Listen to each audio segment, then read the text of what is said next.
কোনো অন্যায় করেনি তারা কোনো হয়রানির শিকার হবেন না। অন্তত আমি এই ট্রাইব্যুনালের দায়িত্বভার গ্রহণ করার পরে আমার কাছে মনে হয়েছে যে এটি অত্যন্ত গুরুত্বপূর্ণ একটি দায়িত্ব, যেখানে আমাদের জুলাই বিপ্লবের যে সকল শহীদগণ আত্মত্যাগ করেছেন, পঙ্গুত্ব বরণ করেছেন, আমি মনে করি যে তাদের আকাঙ্ক্ষা অনুযায়ী যাতে এই ট্রাইব্যুনালে আমি আমার কর্তব্য পালন করতে পারি। এই ট্রাইব্যুনালে যে সকল বিচার চলমান আছে এবং আগামী দিনে যে বিচারগুলো যেগুলো মামলা বিচারের জন্য আসবে, আমি সম্পূর্ণরূপে চেষ্টা করব যে আমাদের জুলাই শহীদদের আকাঙ্ক্ষার অনুযায়ী যাতে আমি ট্রাইব্যুনালে আমি আমার বিচার কার্যে আন্তরিক সহযোগিতা করতে পারি। আমি আমার ডিসি স্যার যে চিফ প্রসিকিউটর জনাব তাজুল ইসলামের প্রতি, আমার বন্ধু, তার প্রতি আমি গভীর কৃতজ্ঞতা প্রকাশ করছি।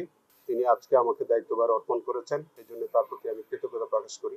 আজকে আমি মনে করি যে এই ট্রাইব্যুনাল, এই বিচার ব্যবস্থা সম্পর্কে আর বেশি কিছু আমরা না বলি, যেহেতু আজকে আমি প্রথম আসলাম, আমি দায়িত্ব পেলাম, আমি এই ট্রাইব্যুনালের সমস্ত কার্যক্রম আমি দেখব।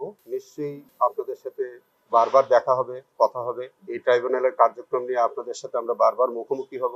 আমি একটা কথা শুধু বলতে চাই, এই ট্রাইব্যুনালে যে সকল অপরাধীরা বিচারের সম্মুখীন, ভবিষ্যতে নিরাপদ, বিনিয়োগ হোক বিশ্বস্ত, আর আমার পছন্দ সল্ট পে।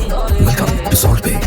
তাদের জন্য সুস্পষ্ট মেসেজ যে যারা কোনো অন্যায় করেনি তারা কোনো হয়রানির শিকার হবেন না, অন্তত প্রসিকিউশনের মাধ্যমে। কিন্তু যারা প্রকৃত অপরাধী তাদের প্রতি প্রসিকিউশনের পক্ষ থেকে একটা ক্লিয়ার মেসেজ আমি দিতে চাই যে যারা অপরাধী তাদের প্রাপ্য সাজা তারা পেতে হবে। এটাই হচ্ছে আমার আজকের দিনে এই মেসেজ।